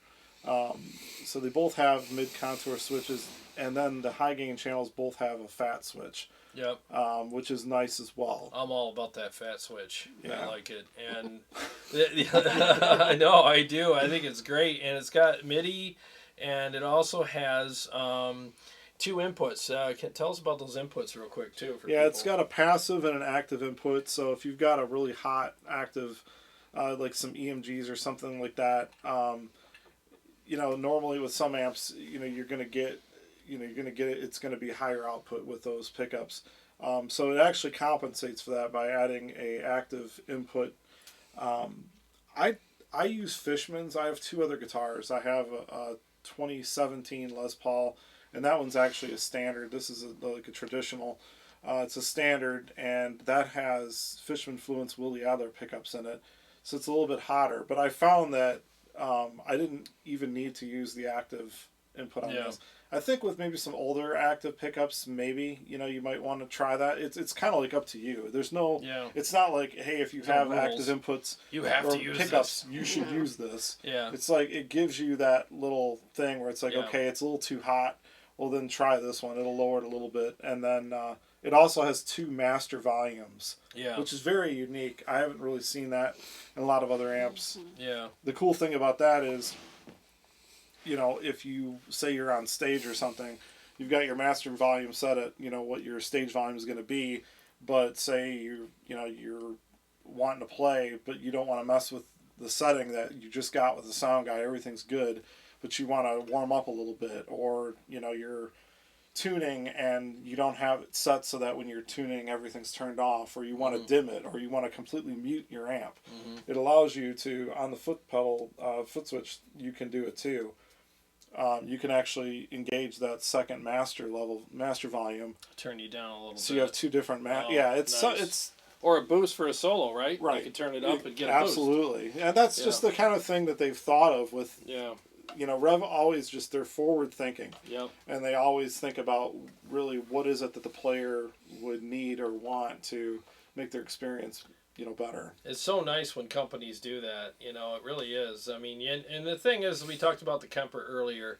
You're not going to get that with the Kemper. You know what I mean? You're going to get a really good representation of the amp's tone and maybe its feel, But a lot of those features, if you really want that, you know, I mean, I'm an amp guy, you're an amp guy. We own Kempers. I use mine for various reasons, for practicing. It's got a looper. I can use it upstairs when I'm writing solos. It's very handy for that. Shows that I just don't want to lug a bunch of gear to for whatever the reason is. I mean, it's great for that, but I'll never not play an amp because I believe that nothing can really replace your amp, you know.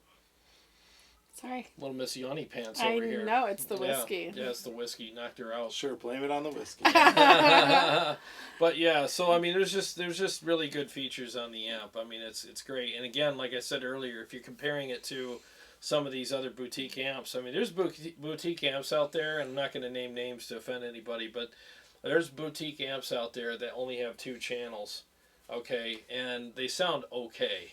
You know, they don't sound as good as this amp. They have none of the features that this amp has at all. Not too many things sound as good as this Yeah, amp. no, you're right. No, you're right, and you're right. I mean, this amp is very special, and there's some boutique amps out there that only have 2 channels, none of these features at all, and they're pretty basic amps. Yeah. And they're $3,800, $4,500 amps, and it's like, really?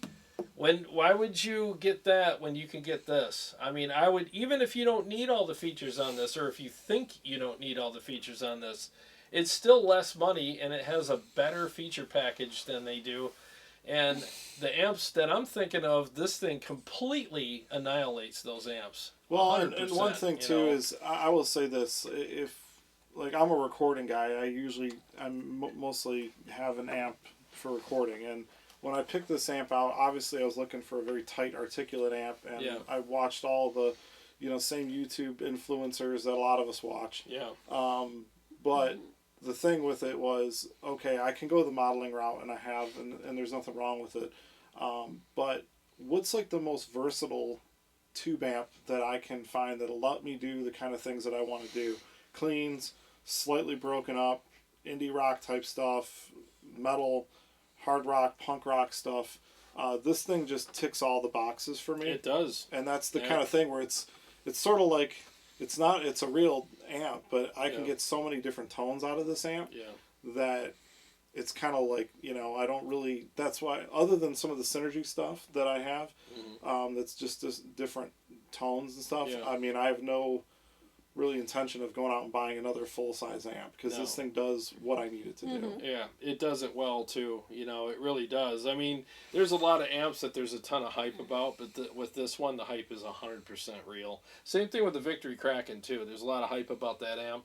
I found it all to be real with that too. Yeah, that amp sounds amazing. Yeah. I heard it in person when I came to buy your Kemper from you that day, and I was like, oh my gosh, yeah, it sounds good. awesome. Yeah, I better leave now before I decide.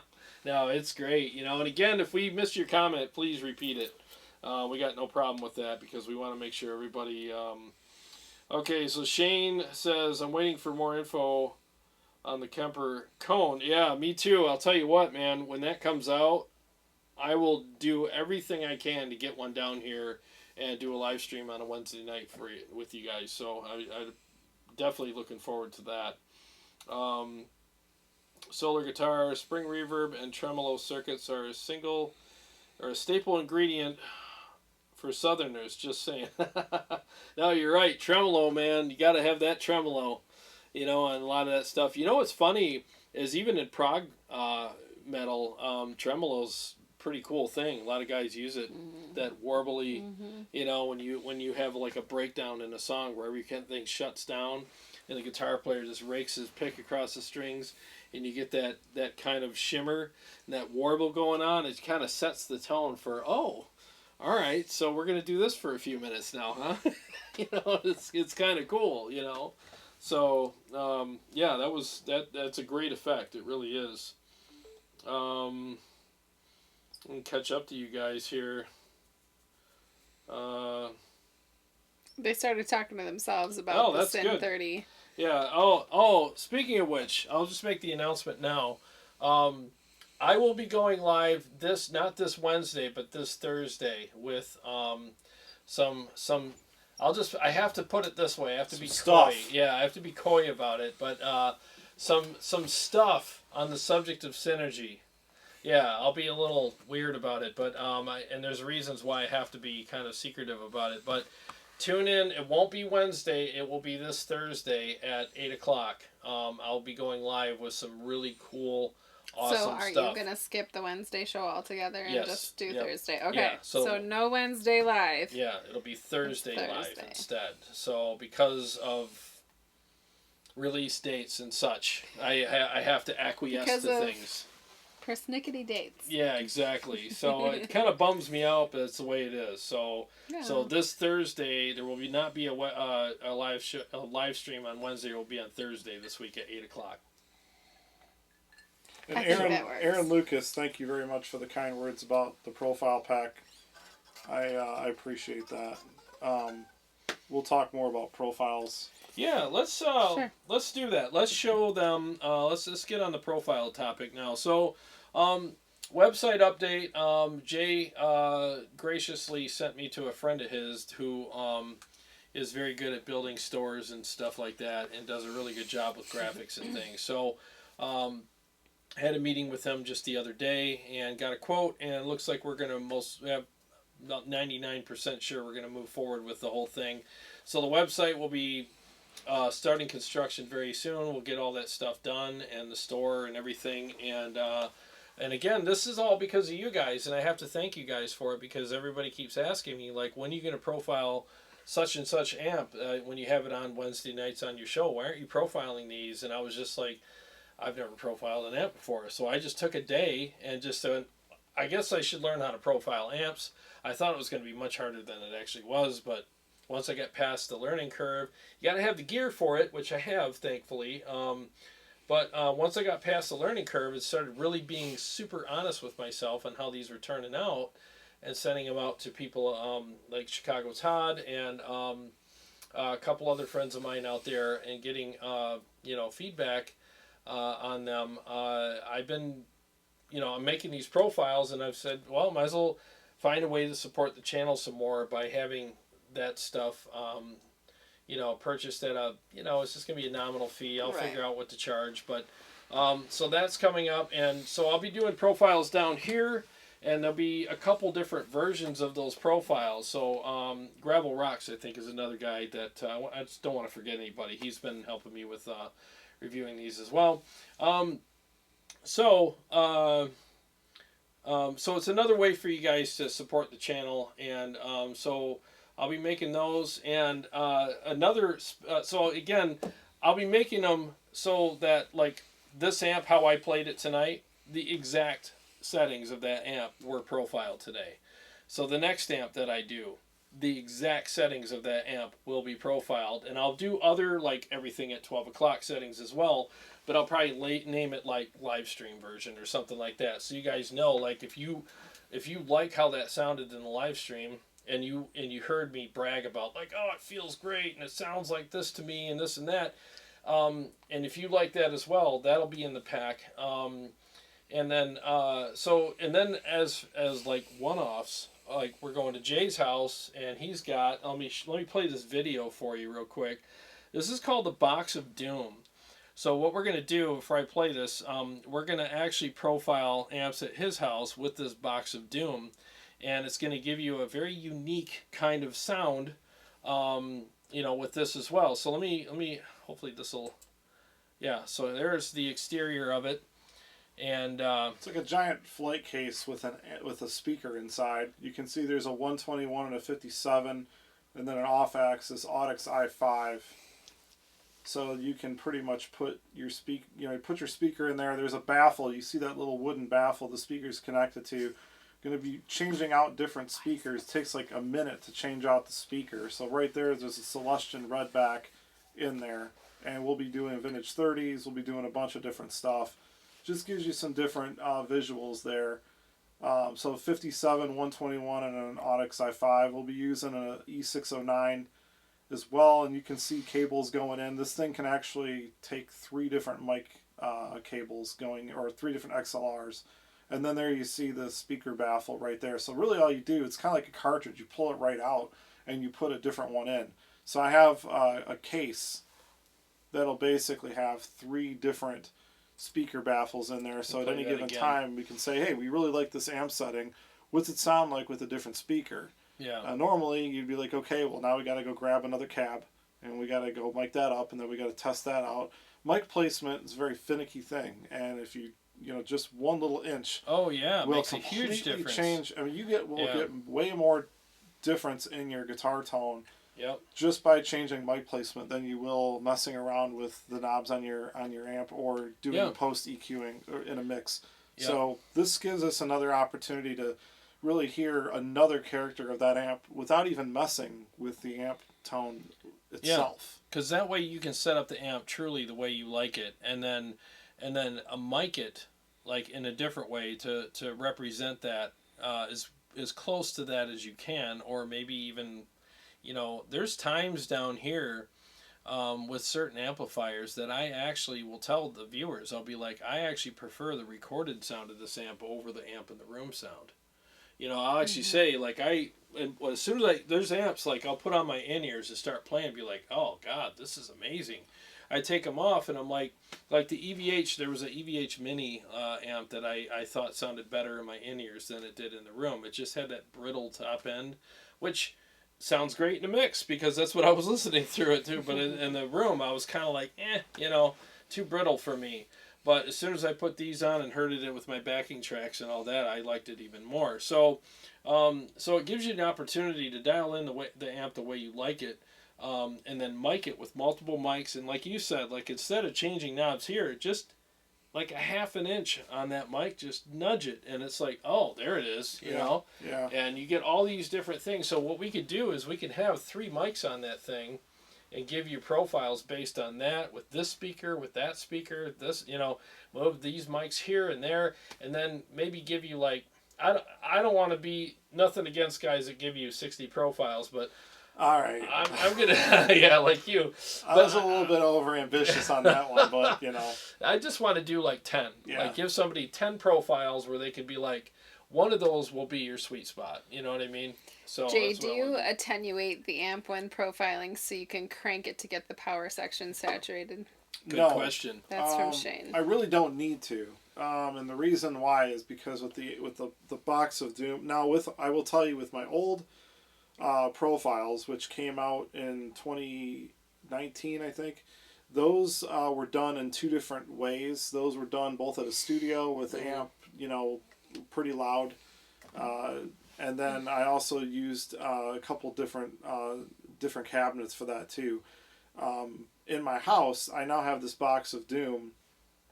So it's an isolation cabinet, but it's not like the ones that you find like on some different websites with all the foam and everything. This one's made of like a lot of different acoustic materials. This thing is a beast. It's ridiculously heavy.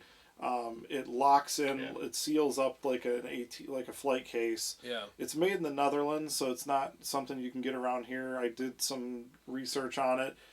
My whole thing was I don't want to have to attenuate the amp. When you attenuate an amp, unless you get like a real high-end attenuator, you will have a little bit of compromise on the tone. Whether or not you say, oh, I can't tell the difference, or it sounds not quite as good. I mean, they're not all attenuators are created equal. Yeah, it does so change things. How can I record the amp, without really putting anything else in between it? Yeah.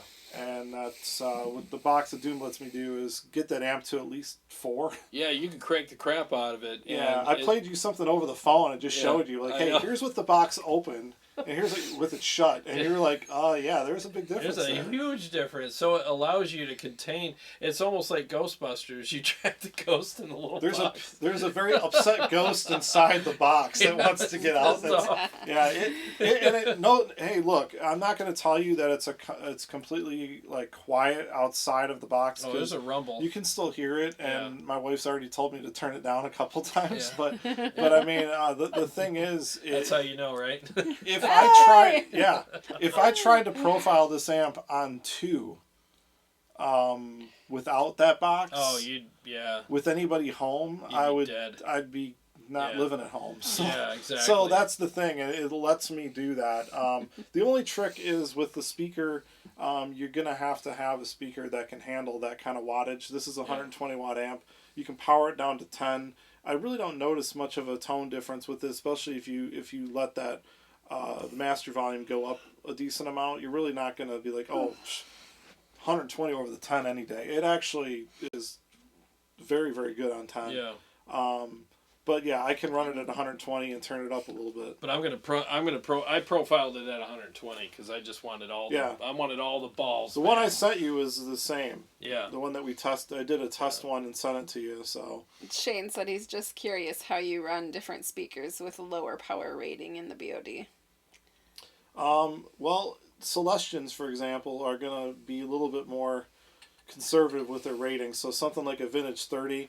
If you're not running the amp at, like, I would say what we're running it down here, maybe a little bit louder, you're not going to blow out a Vintage 30 with something like that. Now, I'm not going to be running greenback with this thing, because that's not really one of the speakers that I gravitate to. It'd be fun to blow one up, though, because I don't like them either. The 25-watt speaker with a 120-watt amp, you're really going to have to be careful with it. You're not going to be running like Alnicos with this thing either, like what you'd find like in a Vox AC30 or something. Yeah. But, there's a lot of speakers out there that do really well with just running it on its own. So like the Redback is basically like I don't want to say it's like a louder version of a Vintage 30. It's not the same character, but it has a lot of those same characteristics. Eminence has the Man of War and the Swamp Thing, and there's a lot of other amps or speaker manufacturers out there that make speakers that are perfectly suitable for it. And one of my favorite speakers is the Veteran 30 by Warehouse Speakers, and that's what's in my Revv 212. Okay. I fully plan to take my chances and run that in there. It's a 60-watt speaker, I think. Yeah, I think as long as you don't crank it, it should be fine, right? Because that's basically how it works. You can run it, just don't crank the crap out of it. Yeah. And again, with this amp, the low end on it is very usable. It's not like when you turn it up, you got all this bass coming out, and it's just like ridiculous. It's a very tamed amp. It's very refined. So, and for a refined amp, it sounds freaking amazing. Like, there's a refinement there, but you can tell that it came from a bad neighborhood. It's kind of like the way I describe this amp. Like, wow, you're so different now. Berserkerland Studios says, I have a 25-year-old vintage 30s and an old Marshall valve state cabinet, and they sound super crunchy for metal with all the clarity you could ask for. Oh, yeah. Does the amp have an editor? This? Aaron Short asked that, yeah. There is no digital connection on this amp. No editor. The only digital thing on it is the MIDI, right? If that's even considered digital. Yeah, MIDI's as far as this goes, but then that's great because you can run it, 4CM with any MIDI object, and and change channels and do all the programming with it via MIDI. So, that's a nice thing about the amps like this too. Is like I said, how long did I spend with this before I profiled it to dial it in? I don't know, 5 minutes. Yeah, about 5 minutes. Yeah, you pretty much, I think the minute you turned it on and started playing, like it was kind of like, oh yeah, oh yeah, oh yeah. Yeah, we're there. Yeah, we're there. Yeah. Oh yeah. Like the look on your, I think it was funny because I think you hit like a few notes with it. Yeah. And you're like, oh yeah, we're there. That's it. And I'm just like, really? Like, do you want to try this? Like, oh. Yeah, and then you ended up making some adjustments. But like right away, dude, you were already into it. I did 2 profiles with it just the way it was. You're and I went so to red right now. It's the whiskey. Yeah. So I did 2 with the settings that I started with, and then I tweaked it and I found even better settings, and I profiled it that way too. But I'll release all 3 of those settings because what works for me, doesn't always work for everybody. So I'll keep the variety there. Apparently, Aaron's question was a joke. I thought it was. That's why I was snickering, because I'm like, does it come with an editor? There's a guy we know that, all he cares about with digital platforms is, does it come with an editor? Yeah. It's like, well, dude, if you got to dive that deep into it, then you're playing the wrong thing. You really are, The editor should come in handy with naming all these profiles. Yeah, that is one thing that I will say. Naming. I warned you about that one. Yeah, dude. That's my... Well, okay, there's 2 things I hate about profiling amps. Number 1 is the refining process. Because all you're doing is... Yep. So it'll help me work on that stuff, though. So that's the way I'm looking at it. Like, I'll set a metronome and practice my little stupid things. So I'll do that, but then the other part is naming everything. You got to go through and name the amp, the channel, the speaker cabinet, the mic that you use, the speakers that are in that cabinet, the year, the make, the model, your favorite color, the last book you read. I mean, it's like freaking crazy, man. By the time you're doing it on the Kemper itself, where you're like picking your letters, A, select B, and you're just like, oh my God, make this end. So that's what we get paid for. It's not the profiling, it's the labeling. That's what we get paid for. Time consumption. It is. It's so time consuming. But we were going to do viewer comments tonight because we didn't do them last week, and I apologize for that.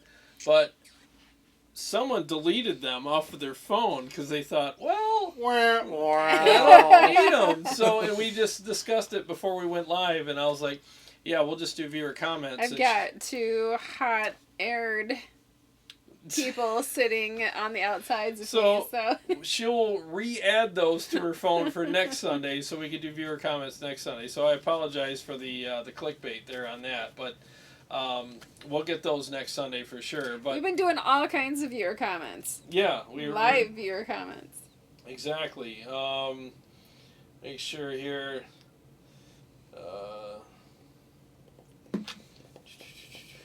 We got it. Okay, you got it? All right. All right, well, here's the thing. What is it? It's 8:59, so we've been live for 2 hours now. Well, did we cover everything? We covered the Box of Doom, we covered the profiles, the website. I think we pretty much covered everything with the amp too. Yeah. Just for anybody who's wondering, this amp has dual 8 ohm outputs. It's got a 16 ohm and a 4 ohm. Nice. And it sounds amazing. Yeah. It does. This is definitely one of the higher end amps that I've had on the show for sure. I mean, this thing is really cool. So, hats off to Revv. Hats off to them guys for making such a great product. And again, here let me just close with this. If you're gonna get a boutique product, make sure you compare them to other amps that are really there's some amps out there that have got a lot of hype around them, and it's like, I'm not saying that the hype isn't real with them. Some of them that is, some of it isn't. But try it out for yourself and compare them feature for feature. And I'm telling you, like, pound for pound, dollar for dollar, this is one of the best high-end amps out there. And there's a lot of pounds in there. Yeah, this thing weighs a lot. It's very heavy. Holy crap, So, I mean, I think for what it offers, though, if some of these other, high-end, like, boutique amps out there had the same features as this, they'd probably be $8,000.